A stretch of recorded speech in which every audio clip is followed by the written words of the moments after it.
Bazı kadınlar orgazm taklidi yaparlar ve bunu anlamanın 5 tane gizli yolu vardır. Şimdi kadın eğer orgazm olmuyorsa taklit ediyor. Neden taklit ediyor? İşte kendindeki yetersizlik, partnerini memnun etmek, eksik olduğunu hissettirmemek, cinsellik bir an önce olsun bitsin gibi birçok sebep sayabiliriz. Bunu da zaten ayrıca bir video başlığı altında konuşmuştuk. Şimdi gelelim 5 gizli yola. Bu 5 gizli yolda aynı zamanda bedendeki değişikliklere bakarak öğreneceğiz. Yani psikolojik boyutları değil de bedende hangi değişiklikler oluyorsa ya da olmuyorsa orgazm olmadığını anlayabilirsiniz. Şimdi cinsel ilişki sırasında kadınların aslında %25'i orgazm olabiliyor. 2014'te Cinsel Davranış Arşivi'nin yaptığı bir araştırmanın sonucundan geliyor. Ki bu araştırmanın bir başka paterni de partnerinin mutluluğunu ya da cinsel ilişkinin kalitesini arttırmak isteyen kadınların ise %80'i orgazm taklidi yaptığını gösteriyor. Ne kadar yüksek değil mi? Yani aslında kabul etmeliyiz ki cinsel mutluluğu ve cinsel kaliteyi arttırmak adına kadınlar ve erkekler bir yerde bir şey yanlış yapıyor. Ve bu yanlışı da aslında kabul etmeliyiz ki problemi çözebilelim. Gerçekten çözmek için öncelikli adım bu yanlışı yaptığımızı kabul etmek ve partnerimizle paylaşmak. Karşılıklı olarak zevk aldığınız, zevk verdiğiniz işte cinsel aktivitelere odaklanarak başlayabilirsiniz. Gerçek mi, taklit mi anlamanın yolu partnerinizin bazı fiziksel belirtilerini takip etmekten geçiyor. Bunlar hangi organlar? Gözler, vajina, beden, ağız, kalp, bazı bu organları takip ederek partneriniz orgazm olup olmadığını anlayabiliyorsunuz. Sevgili kadınlar, öncelikli olarak size şunu söylemek istiyorum. Orgazm olup olmadığını soruyorsan bir kere bunu bilmiyorsun demektir. Yani bir kadın eğer orgazm oldum ya da oldum ve emin değilim diyorsa kesinlikle orgazm olmamıştır. Çünkü olsaydınız bunu bilirdiniz. Nasıl farklı bir şey olduğunu bilirdiniz. Onun için de olmadığınızı lütfen kabul edin ve çaba gösterin. Hem de kadının hem erkeğin cinsel ilişki sırasındaki mutlulukları, tatminleri için bu gerçekten önemli bir konu ve cinsel yaşamın gerekliliklerinden biridir. Şimdi gelelim organlara. Şimdi kadınlar orgazm anında göz bebekleri büyür. Yani midriasis olur. Eğer ki orgazm öncesi bu cinsel uyarılma istek safhasında kadın size böyle çok kışkırtıcı bakıyorsa, çekici bakıyorsa, sizi bakışlarınızla cezbetmeye çalışıyorsa aslında çok da böyle cinsellikten haz almadığını düşünüyor olabilirsiniz. Çünkü rol yapıyor olabilir. Bu noktada bir süre bu davranışlara tepkisiz kalın. Yani böyle onun kışkırtıcı davranışlarına cevapsız kaldığınızda eğer bu noktada kadın siz tepkisiz kaldınız, cevapsız kaldınız, gerçekten o kışkırtıcı bakışlara devam ediyorsa, doğal bir şekilde devam ediyorsa da bu durumu yapmacık değil, taklit değilse sizin tepkinizi ya da cevapsızlığınızı önemsemeyecek ve o davranışı yapmaya devam edecektir.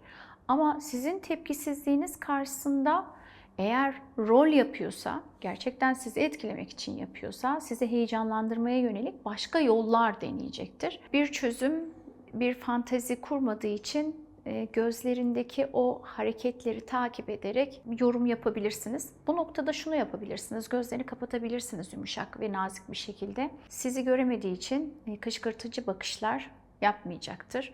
O noktada başka eylemlere giriyor mu diye izleyerek onu aslında bedendeki erojen bölgeleri odaklamaya çalışmanız onun için bence çok daha iyi olacaktır. Şimdi partneriniz aslında çok böyle zevk aldığını, orgazm olduğunu göstermek için bazen bu filmlerden izlediği çığlık sahnelerini, işte sesleri, abartılı sesler ya da size hızlanmanızı isteyebilir.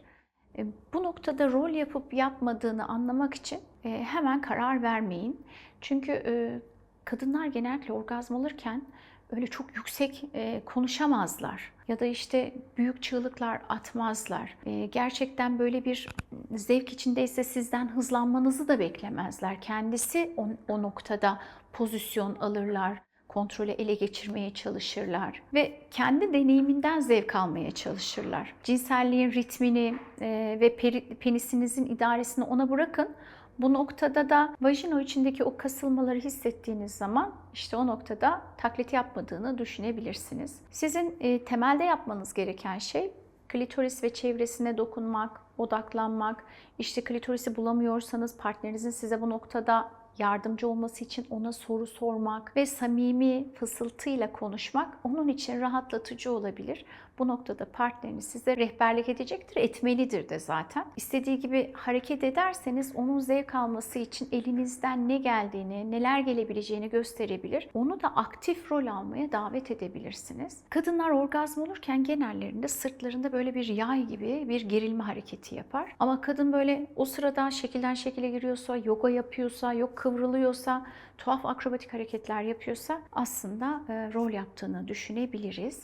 Bunun bir dozu var. Bunlar cinsel ön sevişme evresinde olabilecek şeyler ama orgazm sırasında kaslar zaten çok fazla kasılmış durumdadır. Orgazm esnasında kadın böyle dikkatini, dengesini sağlayacak hareketleri yapması da zaten zordur. Kadın aslında bedeni gerildiği için tırnaklarını da bir şeye batırma ihtiyacı hisseder. Velhasıl bunu bir gözlemleyeceksiniz. Yani böyle bir akrobatik zorlayıcı hareketleri yapabilmesinin mümkün olmadığını bilerek ona göre partnerinizin bu çabalarından vazgeçirmeye yönelik yardımcı olmanız da gerekiyor aslında. Neye ihtiyacı olduğunu keşfetmeniz de gerekiyor ki o da zevk alabilsin. Bir diğeri de dudaklar, ağız.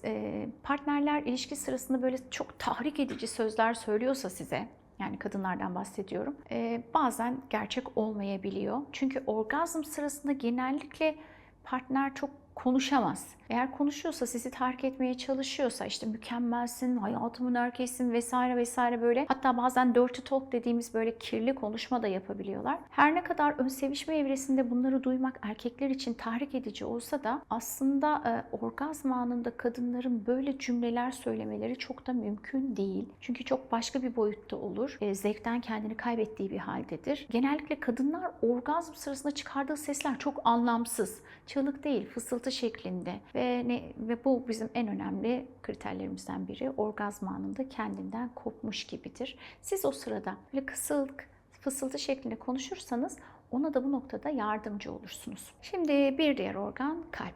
Cinsel ilişki yaşadınız. Bitti. Partneri size geri bildirim yaptı. Çok iyiydi, mükemmeldi, her zamankinden 3 kat zevkliydi falan filan dedi. Sonra kalktı. Dinlenmeden hemen telefonuna baktı. Banyoya gitti, duşa gitti, tuvalete gitti. Kesinlikle rol yapıyor. Çünkü gerçekten orgazm yaşandığı zaman kalbinin atımı hızlanır. Kalp çok hızlı atar. Ağzı kurur, derisi gerilir, dudakları, göğüsleri gerginleşir, meme ucu dikleşir, nefes alışverişi 2 kata çıkar ve orgazmdan sonra salgılanan hormonlar ve kasların birdenbire gevşemesiyle bütün vücut boşalmış gibidir. Nasıl sizin birkaç dakika dinlenme ihtiyacınız var, kadınların da ihtiyacı var. Ondan dolayı da eğer ki bir kadın orgazm olmuşsa hemen yataktan kalkıp gitmeye çalışmaz. Biraz kalbinin dinmesi, nefesinin dinmesi için sizin gibi birkaç dakika dinlenmeye ihtiyacı vardır.